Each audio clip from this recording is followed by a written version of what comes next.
unexpected log restoration has occurred. Ugh, finally. It's about time Tumblr got their act together. I can't believe this took a month for them to do. They restored all the blogs you created. There are 3 of them now. Okay, this is getting out of hand. I'm gonna take care of one of those, and, I guess we can try to work our way through the archives, see if we can align the, Ire? Are you okay? I have been sorting through the posts and putting everything in chronological order for the past week. I'm trying to recalibrate my system and synchronize the feed for optimal function and output. Buddy, slow down. You're going to fry your circuits. I'm halfway through a wrinkle in time already. I'm almost done. Okay, you know what? We're gonna push back the next episode and do outtakes instead. We'll put you in hibernation mode until you recover. But the blog. Nope, I'm putting my foot down. The last thing we need is for you to burn yourself out. Come on, buddy, will you do it for a 60 snack? We've got the paprikash ones you were curious about. Host Jasmine told you about this for this year's Dracula Daily, didn't they? I will neither confirm nor deny. So what do you say? I suppose it wouldn't hurt. I was due for an upgrade anyway, entering hibernation mode. Get some rest, buddy.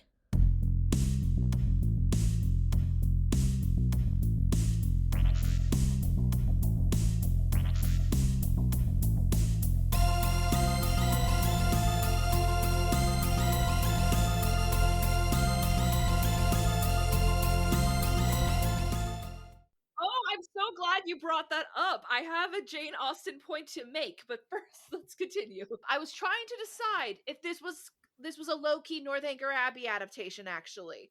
She was taking inspiration from all like the Jane Austen novels, but you could easily make an argument for Northanger Abbey. Absolutely, because for those of you who don't know, dear listeners, I guess we're kind of doing a tangent here. Sorry, Sam. But Northanger Abbey, it was Austen's first novel, actually, even though it was published last. And the whole thing is, yes, you have all these dances, but the main thing is that Catherine, sweet baby Catherine, is an autistic icon who is obsessed with Gothic novels and therefore sees Gothic tropes all over the place. And this kind of feels like something very similar when it comes to our main character and the movie that we are covering. And go ahead, Sam, sorry. We've set a record for tangenting, so I feel so proud. The very first words I say in this podcast. It's also making me now imagine a scene in a movie like 20 years from now where the romantic love song is going, I'm just a kid and life is a nightmare. Coming to movie theaters 2045. Oh, boy. It's just, that's the thing. Oh, no. The more obvious example is coming to movie theaters 2045, the dramatic breakup ballad, Driver's License. And you know that's sort of I don't know if I even want to be involved in the sequel trilogy, because the sequel trilogy is what murdered my love of Star Wars. But what I do say, and we still get to people do get, like, I can't even say this on Twitter anymore that I like The Last Jedi, because The Last Jedi isn't a movie anymore. It's a fucking holy war. But one of the things I vibe with about it, I'm not interested in defending that opinion, Sam. Don't you dare, Sam. I am not. Don't you dare. Straight up. You can tell me for the next 30 years that it's all the things you don't like about it, and I will not hear you because I've heard them all before. But I don't necessarily know the technical specs of all of the ships, and I don't really so much care. I do like how one of the things that is fascinating to me about Star Wars and Star Trek is the evolution of design of spaceships. Yes. And so and the differences culturally in like who makes what spaceships and what they look like. Right. So when you get the Naboo and the Naboo fighters and all of that stuff, they look very different from the later boxiness of the Rebellion ships. And those ones are also my favorites. What was Like, that? I know I said I don't care, but I have built a significant amount of my brand on my love for Padme Amidala and all things Naboo and how much it baffles and fascinates you me. Like you like the chrome. You like the I like the shiny. It's good. Yeah, it's good. I'm a huge fan of Star Trek Discovery. I hate the Discovery. I think the ship is the most annoyingly designed. Too many moving parts. Oh my god, it drives me crazy. Yeah, but the biggest thing that this would never work as a movie about white people, but if this were a movie about white people and Rahila were a white British guy with cheekbones, Tumblr would be all over it. Unfortunately, because that's how Tumblr works. God damn it. Why would you put that out into the universe? Honestly, it feels so cursed that I'm not even going to say. But Rila would absolutely use this is why everyone hates a girl boss.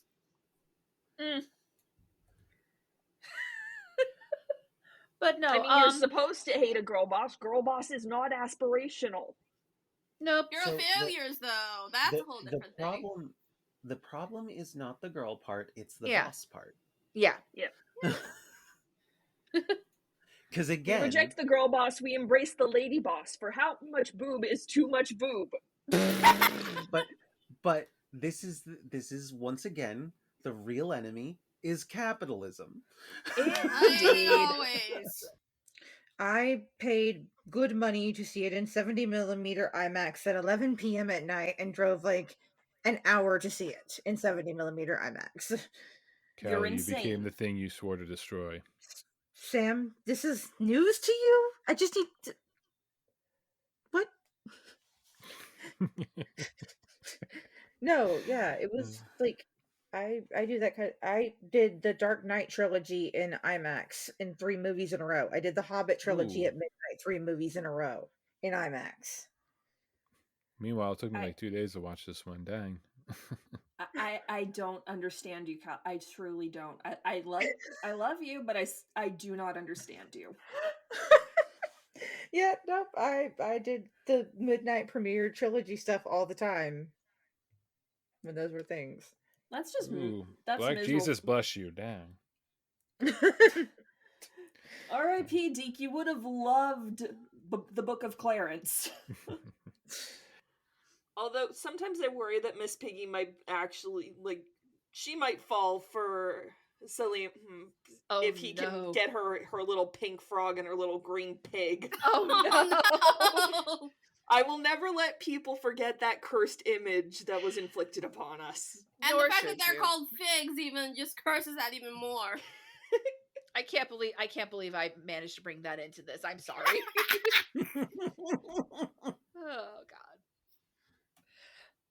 So, slight tangent. I recently went to a holiday party at my friend's place, and my friend is a middle school librarian, and she had a stack of.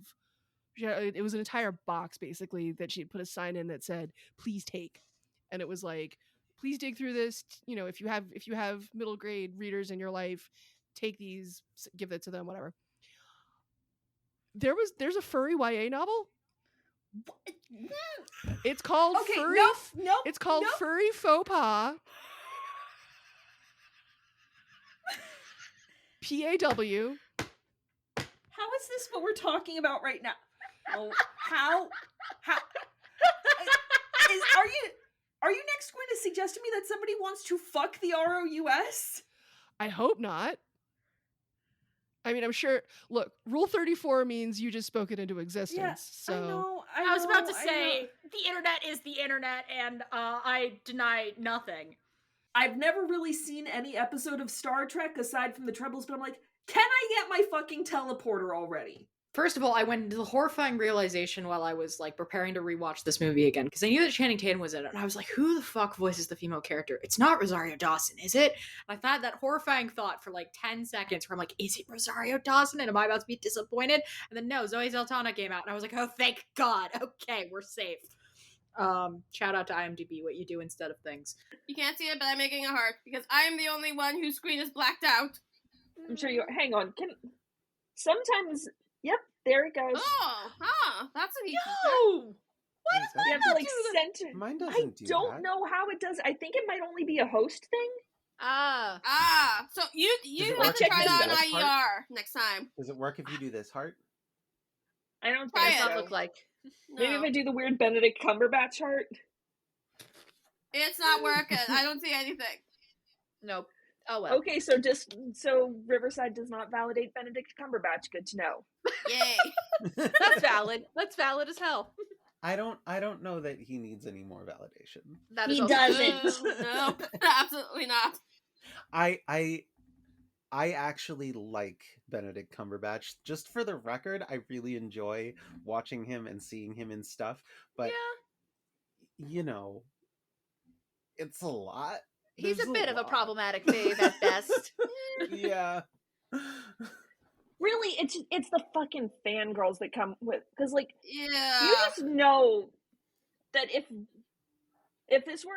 this would never work as a movie about white people, but if this were a movie about white people and Rahila were a white British guy with cheekbones, Tumblr would be all over it. I mean, I kind of have a teeny tiny bit of respect for it because it's a case where the women are not going into the fridge. Like, it's still a boring ass trope that woman is just there to cry over her man, but you know, she's alive. She'll move on. She'll be fine. Like, she'll find a nice Italian man to make her pasta. My dad used to say that he was going to take me to Italy at some point, and then I hit puberty and he's like, no, I'm not taking you to Italy. I will take you to Italy, and all of a sudden all these Italian men will jump out of the woodwork. They'll be hitting on you. They'll be telling you your hair is like the sunlight, and they will not let you leave until you marry one of them. I'm like, Jesus Christ, Dad, have some respect for my self-control. I'm so sorry. You're so bad. You tell me if I go to Italy, I'll get hit on? That's very flattering for me. I don't get that very often. I think my dad was specifically talking about Italian men looking at a young and American woman, but Yeah. With blonde hair, you know. Yeah, unfortunately I'm balding, so it ain't gonna work too well. You're married. Yeah. We will. Don't make us tell your wife. All right. We just established that Han was victim to it too. Well, he made it to 60, so he did okay. He was 60, so yeah. Yeah. He did all right. In his line of work, frankly, making it to 60, it was an accomplishment. That's fair. Yeah, actually, that's true. Actually, he made it to 66 He had a lot of enemies. oh no, I gotta go stop the No, I'm not gonna make that joke. Guillermo del Toro is currently in Toronto filming Frankenstein. And he posted on his Twitter the other day, he's like, here's all the bookshops I'm going to while I'm here. And he posted about one of the comic book shops that's like up the block from me. And I'm just like, the chance of me seeing Guillermo del Toro in the wild has gone from 0 to a non-zero chance. And that also means that my ability to see Oscar Isaac has raised from 0 to a non-zero chance. And I don't know what to do with this. If you see a Guillermo del Toro in your habitat, please approach with caution. No, because Guillermo del Toros are easily spooked, but can be calmed with the presence of a Doug Jones or a Ron Perlman. No, but it was really funny. I'm gonna go on a brief Frankenstein tangent.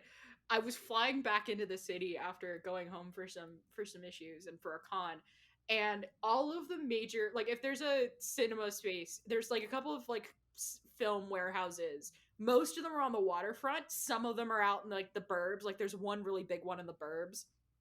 But I think when I was flying in, because the small airport I fly into in the city is on the island, technically, sort of. And we were flying over the edge of the city, and I looked down, and there's this giant like ship, like very visibly like an old like sailing ship. And I'm looking down, and I'm like, is that Frankenstein filming? No, couldn't be. But I was never certain. But with Guillermo del Toro being in town, the chance is not 0. I'm adding you to my zombie survival list. Glorious. Make sure I am not on that list. I will not survive. Yeah, probably not me either. I am good. If there Oh, was a zombie apocalypse, I will hole up in my room with all my books for as long as I possibly can. No. You guys can join my zombie survival pod because the reason is I don't survive unless I find these people. Oh, yeah. That's fair. That's the point of a survivalist is you're like, okay, so these are the people that I need if something goes down. We should start keeping a tally of all the fanfiction jazz requests across podcasts. You know what? You could do a compilation thing on my birthday or something. Sam looks so concerned, and they should be. No, it's not that. It's just, I got a message from Brian, and he says that Diane Howard is no longer listed as a publicist on Solo or on Newsies. What? Wait, what? What's happening? That doesn't make sense. She was on there. IMDb, what did you do? Hang on. Diane Howard, hang on. Wait, don't take away my chance to talk about this. What? Hang on. What? What's happening? I don't know, but I'm scared. She was there. Okay, but there has to be some connection with Harvey Firestein. Okay, DianeHoward.com. Newsies is still listed there. Okay. It's Solo, though. What's going on? IMDb is trash. IMDb is trash. We know this. Okay. It still thinks Axavile is played by Trickster Bell. I was scared. Okay, now Solo's gone, I get. What the fuck? On her I website? ran this through the Innator. I swear to God, I saw I believe you. know what I... Okay, but there's got to be a connection with Firestein, right? There's got to be a connection with Firestein. That man is everywhere. Well, Firestein did work on a degree 6 in that he was in Mulan with Ming. Is a degree 6 in that he was in Mulan with Ming Na Wen, but that's not a degree 5. What is happening? This was all in the last 10. I don't know what this is. What's happening? I'm confused. I'm scared. Like, why was she removed from the Solo bit? What? What? Disney, do I have to come and choke a bit? What? I don't like this. I'm scared. I don't even know who Diane Howard is, but I'm trying to find her on, Google. Okay. What the fuck happened? I don't like this. I know she was there. It has to be here somewhere. I hope Brian's on the Innator right. Looking. Oh wait, I don't think I said this in the beginning, but I actually saw the 2020. Oh my God! What was happened? It 2 different Diane Howards? Oh my goodness, there are a million of them. Oh no! What the hell is happening? I'm not gonna panic. This is okay. We're getting too close to the truth. Disney knows what we're doing. They think that because we're covering a strike-related material, we're gonna somehow take down this operation. I'm like, if it was that easy, we would have done it already. Disney knows they're on to us. Disney, I love you. Please give me this. I'll stop shit talking Jeremy Jordan. Please just let me have this. You're not a Jeremy Jordan fan. To her IMDb. No. What happened? What happened? Jeremy, I'm sure you're lovely. If you're listening, I'm sure you're a very lovely person. You were going to perform at my town, or you did, and I didn't see you, but you seem really nice. I just hope you're not friends with Laura Osnes anymore, Jeremy. Yeah, you could do better than that. Okay, you know what, motherfucker? This is still a degree 5 because if it was 2017, then I'm pretty fucking sure Bob Iger was still in fucking charge. Yeah. That is true. Which meant he had to approve this in some capacity. And you know what? Fuck you, Bob Iger. Fuck you. Okay, hang on. I'm looking at Bob Iger's page. When was he CEO of Disney? Let me look. No, this was 2016, by the way, because it closed October 2nd, 2016, Austin, Texas, Bass Hall. Yeah, you used to mourn that on the anniversary. I still do. Bold of you to assume I don't. I get sad. You're quieter about it. I am quieter about it, but I do still get sad. Okay. Okay, yes, he was still, he was chairman until June 30th, 2018. And then in March of 2017, they extended it to July 2019. We're good. Okay, you know what? Fuck you for making me do that, Bob. Fuck you. Okay, that was not fun. I did not have fun with that. None of us did. I'm not saying anyone did, but that was scary. I mean... Sam, are you okay? Do you need a minute? Is Barky Boy okay too? Do not speak of that creature to me. Until then, stay safe, stay strong, stay beautiful, and may the Force be with you. Is the Force with it? Oh, shit!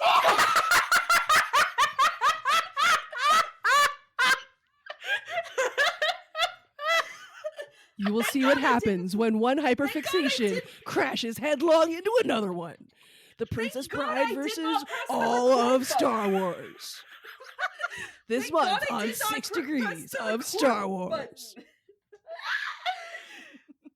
If I had a nickel for every time I've saved this podcast by making an offhanded joke, I'd have 2 nickels. It's not a lot. It's weird to tap it twice. Weird to tap it twice. When was the other time? I don't know if it was for this one or it was probably for Jazz's. I've definitely saved Jazz a couple of times where she's about to start recording and I'm like, wait a minute, whose introduction order are we doing it in? And she's like, right. Okay. I mean, do we even need to say if the Force is with it, Sam? I don't think we do. God damn it, Jazz, you stepped on my thing. I get to say, me. Sorry. Okay, you can cut that. You can cut that. You can cut that. Whole fight over this. I'm sorry. We're having too much fun. We're having too much fun.